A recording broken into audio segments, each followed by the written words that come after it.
로우 랜딩 한다, 뭐 이런 하드 랜딩, 소프트 랜딩, 제가 보면 로우 랜딩은 전혀 아니거든요. 아, 그래요? 예, 경착륙 과정이다. 네, 저는 하반기 들어서 한 10% 안팎 조정은 있을 것이다. 네, 그러나 지금은 그거는 아니다.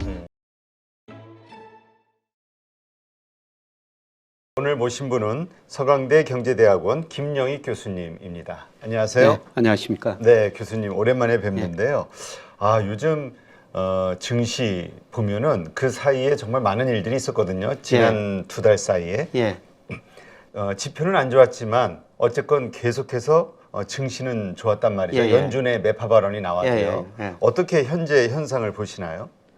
그래서 시장하고 연준하고 좀 시장에 대한 기대가 좀 다른 것 같습니다. 근데 못 믿는 것 같아요. 예, 예. 달러 가치가 최근에 좀 올랐습니다만은 뭐 작년 9월, 10월에 그 달러 지수가 114까지 갔다가 최근에 100일 근처까지 떨어졌고요. 네. 물론 최근에 또 104까지 올라왔습니다만은 10년 국채 수익률도 떨어지다 지금 반등했습니다만은 시장에서는 미국이 금리를 올려도 별로 못 올릴 것이다. 예, 그런데 연준은 계속 금리를 올 것이다. 예, 그게 저 경제에 대한 시각 차이인 것 같습니다. 그래서 제가 요새 미국 경기가 뭐 로우 랜딩 한다, 뭐 이런 하드 랜딩, 소프트 랜딩 이런 단어들이 많이 나오고 네. 있는데요. 제가 보면 로우 랜딩은 전혀 아니거든요. 아, 그래요? 예, 이 그림을 한번 보시면요. 네. 이 잠재 GDP라는 게 미국 경제 성장 능력입니다. 네. 예, 미 의회에서 추정한 걸 제가 그대로 인용했는데요. 이 기울기가 매년 2%입니다. 매년 미국 경제가 2% 성장할 수가 있다는 거죠. 근데 실제 GDP는 소비, 투자, 정부 지출, 수출에 따라 올라갔다 떨어졌다 그러는데요. 작년 4분기 마이너스입니다. 네. 실제 GDP가 잠재 GDP 밑에 있고요. 예, 그 다음에 블룸버그 컨센서스 보니까 미국 경제 성장이 올해 0.5%입니다. 네. 최근 컨센서스인데요. 이걸 그 분기별로 해봤더니 올 4분기 가서는 실제 GDP가 잠재 GDP 2.5% 정도 밑에 있거든요. 이거는 사실 로우 랜딩도 아니고 소프트 랜딩도 아니고 거의 하드 랜딩에 가까운 겁니다. 그러니까 시장에서는 이렇게 기대하고 있는데 연준 위원들은 아직도 물가가 상대적으로 좀 높기 때문에 좀 시각이 다른 것 같은데요. 예, 결국 저는 시간이 흘러갈수록 미국 경제가 아마 2분기, 3분기 마이너스 성장하면서 블룸버그가 예측한 것처럼 이런 모습이 나타날 거로 보고 있습니다. 네, 그렇군요. 그렇다면 지금 사실 경제 지표들은 좋잖아요. 예. 경제 지표들이 좋다 보니까 경기 침체 했지만 결국 뭐 지금 저 골디락스 아니냐 이런 예. 표현까지 나올 정도니까요. 예. 근데 경착륙이 올 수밖에 없다. 예. 이거 저희가 전망한 게 아니라 블룸버그 컨센서스를 예, 그대로 전망했고 제가 전망하면 사실 이것보다 더 낮아요. 더. 예, 저는 올해 미국 경제가 거의 마이너스 성장하리라고 보고 있는데요. 근데 지난번에 IMF나 이런 데서 그 발표한 거 보면은 한국만 한 0.3% 떨어지고 예. 다른 나라들은 다 올랐었잖아요. 예. 뭐 미국 경제도 올해 1.2% 성장한다고 전망했는데요. 예. 아마 저 현재가 좋으니까 그렇게 올려놨는데 아마 2분기, 3분기 가면은 소비가 제가 생각하는 많이 위축될 것 같습니다. 네. 예를 들어서 작년에 미국 경제가 2.1% 성장했는데요. 소비의 성장 기여도가 1.9%포인트거든요. 네. 예, 거의 소비 때문에 성장한 거죠. 예, 그런데 뭐 최근 그 1월 통계까지는 소비가 괜찮은데요. 근데 3, 4월 가면서 소비 증가세가 많이 둔화될 것 같습니다. 예, 제가 그렇게 보는 이유는 우선 미국 임금이 물가보다 더 올랐고 실질 소득은 감소하고 있고요. 예, 그다음에 미국 가계 저축률이 작년에 3.3%로 2005년 2.9% 이하로 최저치입니다. 네. 예, 그리고 주가 떨어졌고 집값 떨어지고 있기 때문에 역외자산 부의 효과가 나타나고요. 그다음에 금리를 인상하면은 한 1년 정도 시차를 두고 소비에 영향을 많이 주거든요. 네. 작년 3월부터 금리를 본격적으로 인상했으니까 아마 2분기부터 소비가 감소할 가능성이 저는 높다고 보고 있고요. 예, 그래서 미국 경제가 로우 랜딩, 소프트 랜딩도 아니고 지금 이거 블룸버그 컨센서스 넣은 것입니다만은 하드다는데 이것보다 저는 실제 GDP가 잠재 GDP 더 밑으로 떨어지리라고 보고 있습니다. 아, 그렇군요. 그러니까 지금 뭐 고용 지표도 좋고요. 예. 그다음에 뭐 성장률, GDP 성장률도 뭐 예상보다 좋고 뭐 예. 여러 가지가 다 좋기는 하지만 갑작스럽게 이게 꺾일 수 있다는 의미로 저는 그렇죠. 들리거든요. 소비가 줄어들면요. 레리 서머스 전 미 재무장관이 1분기 1월 고용 동향 보고 참 판단하기 힘들다. 예, 그러면서도 미국 경제에 서든 스톱이 올 수 있다. 이런 이야기를 했거든요. 소비가 줄어들면요. 미국 그 기업들이 고용을 그동안 너무 많이 했네. 재고가 쌓이면은 재고가 너무 많이 쌓고 생산을 너무 많이 했네. 이렇게 생각할 수밖에 없다는 것이죠. 네. 그러게 되면은 생산도 줄이고 고용도 줄이면서요. 갑자기 그런 현상도 발생할 수 있다. 레리 서머스 이야기인데요. 뭐 저는 그 가능성이 있다고 보고 있습니다. 네. 그런데 지금 이러한 지표들을 보면서도 그 연준에서는 물론 뭐 매파적 발언은 합니다만 그래도 계속 시장은 맞서고 있잖아요. 예. 증시는 계속 좋고 예. 비트코인은 계속 상승하고 예, 있고요. 예. 이러한 현상을 어떻게 이해해야 될까요? 저는 결국 시장이 옳다. 달러 지수가 아까 말씀드렸습니다만 거의 114까지 갔다가 최근에 뭐 100일 안팎까지 떨어졌거든요. 네. 이 달러 지수가 떨어진 거는 외환 시장에서는 미국 경제가 이 금리 수준 여기서 조금 더 인상을 수준에서 견딜 수 없다는 겁니다. 결국은 미국이 조만간 금리를 내리고 미국 금리를 내리니까 미국식으로 돈이 덜 들어갈 것이다.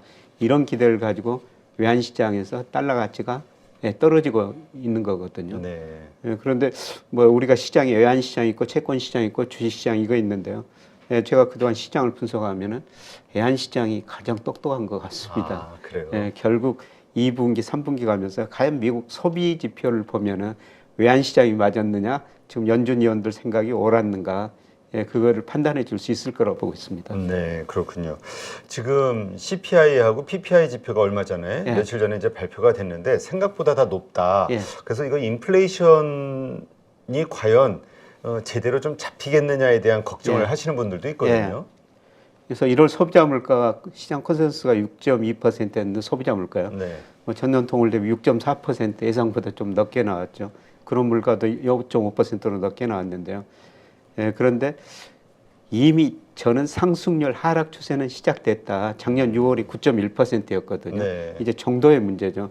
그래서 1월은 뭐 예상보다 조금 더 넓게 나왔습니다만은 저는 소비가 위축됐기 때문에 수요가 위축될 것이기 때문에 물가 상승률이 앞으로 컨센서스 시장 예상보다 좀 낮아질 가능성이 높다고 보고 있습니다. 그래서 아마 4분기 가면은 소비자 물가 상승률이 3% 초중반까지 떨어질 거로 보고 있습니다. 그렇군요. 그러니까 일단은 추세가 만들어졌기 때문에 예. 더 이상 고민할 건 아니다. 추세는 이제 하락 추세로 상승률이 하락 추세로 물론 수준은 뭐 하락 추세는 아닌데요. 상승률 전년 동월 대비 때문에 추세는 하락 추세로 이거는 바뀌지는 않을 것 같습니다. 네. 그렇다면 지금 어쨌건 이러한 지표들 때문에 3월 그 FOMC 회의에서 예. 뭐 0.5 예. BP 50BP를 인상해야 되지 않냐 뭐 이런 의견들도 연준 의원들 막 얘기하고 있잖아요. 예. 어떻게 보시나요? 그래서 뭐 1월 고용 뭐 물가 보면은 그 정도 인상할 가능성도 있는데요.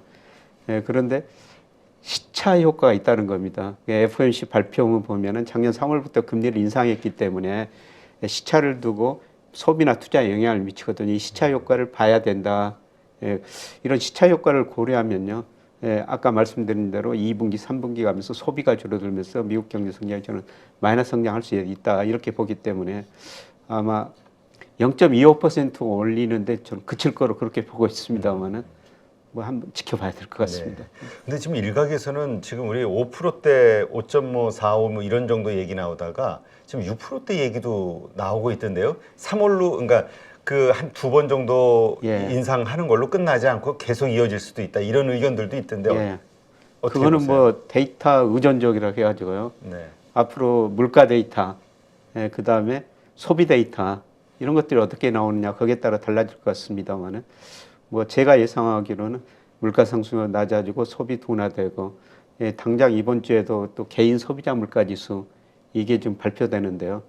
뭐 이게 사실 연준의 통화 정책에 그냥 소비자 물가보다 개인 소비자 물가 지수가 더 중요하죠. 네. 그래서 당장 이번 주에 발표될 PC 뭐 이런 것도 보면서 판단해야 될 것 같습니다만은 저는 아까 말씀드린 것처럼 실제 GDP가 이미 잠재 GDP 밑으로 떨어졌고 경착륙 과정이다. 이런 걸 보면은 아마 3월 FOMC도 금리 한 번 인상하고요. 그게 이번 금리 인상 사이클의 마지막일 것이다. 그렇게 보고 있습니다. 네. 이러한 앞으로의 흐름들 이런 것들이 미국 시장에 어떤 영향을 미칠까? 왜냐하면 그동안 나스닥도 얼마 전까지만 해도 참 그 강하게 올라와서 예. 13,000, 14,000 돌파하는 거 아니야 이런 기대감이 있었는데 어쨌든 지금 좀 꺾이고 있거든요. 예. 지금 현상을 어떻게 봐야 될까요? 올해 이게 제가 제 세계 주요 주가 지수 작년 말 대비 상승률 그래프에 그냥 그려놓은 건데요. 네. 뭐 말씀하신 게 나스닥이 작년 말에 대해서 지난 주말까지 14.2% 제일 많이 올랐어요. 아 그러네요. 예. 우리 코스닥이 제일 많이 올랐고요. 아 코스닥. 예. 나스닥이 12.6% 올랐습니다.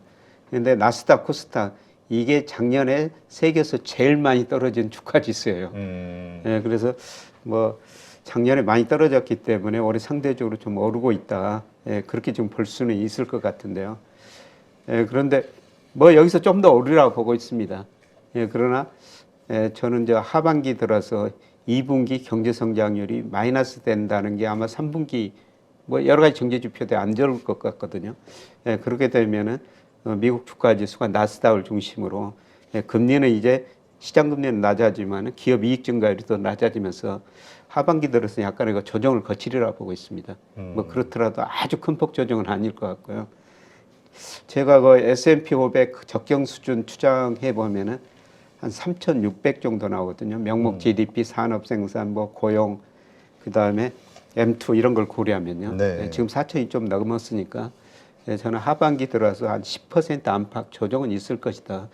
그러나 지금은 그거는 아니다. 이렇게 보고 있습니다. 그럼 아까 말씀하신 2분기, 2, 3분기 정도의 그 경착륙이 발생했을 때 그때 조정이 그때 올 것이다. 그렇죠. 지금은 기대가 높은데요.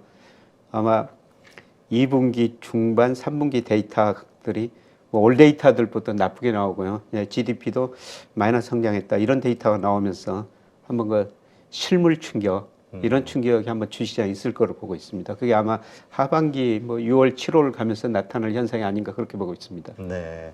그렇다면 그 전까지는 뭐 그냥 계속 들고 가도 된다. 예, 미국 그렇습니다. 주식도 그렇게 미국 보시는 주식, 건가요? 예. 좀 상승 쪽으로 보시는 건가요? 예, 우리 주식도 아마 저 4, 5월까지는 저는 좀 1월 달에 많이 올랐다 2월에 주춤거리고 여기서 조금 조정이 있을 수가 있는데요.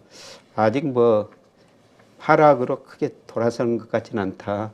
뭐 4, 5월 뭐 앞으로 2분기 중후반까지는 더 오를 수 있다. 이렇게 지금 보고 있습니다. 네. 그렇다면 이제 그런 어떤 조정이 온다 해도 지금 말씀은 한 10% 정도 지수로 10% 정도의 변동성밖에 없을 것이다. 생각보다는 좀 작네요. 상당히 큰 폭의 하락이 있을 것 같았는데.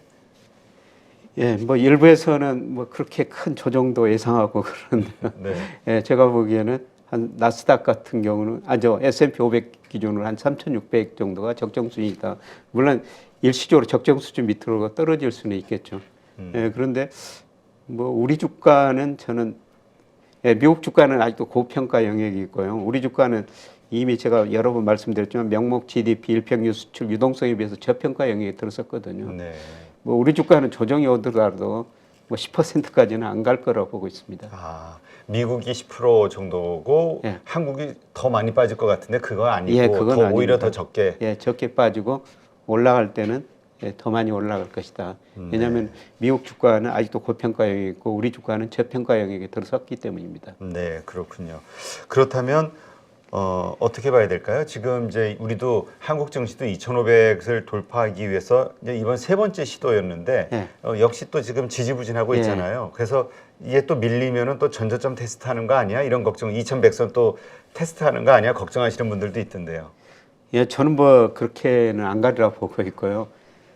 오히려 뭐 2,400에서 조정보다는 이번 조정은 2,400에서 크게 벗어나지는 않을 거라 보고 있습니다. 예, 제가 그 이유를 그 두 가지로 말씀을 드릴 수가 있는데요. 이거는 뭐 통계청의 선행지수를 기반으로 해가지고 제가 만든 선행지수 순환 변동치거든요. 네. 이게 2021년 6월을 정점으로 빨간선입니다. 떨어졌고 코스피도 같이 떨어졌습니다. 근데 이걸 제가 예측해 보니까 물론 제 예측치입니다. 제가 만든 거니까요.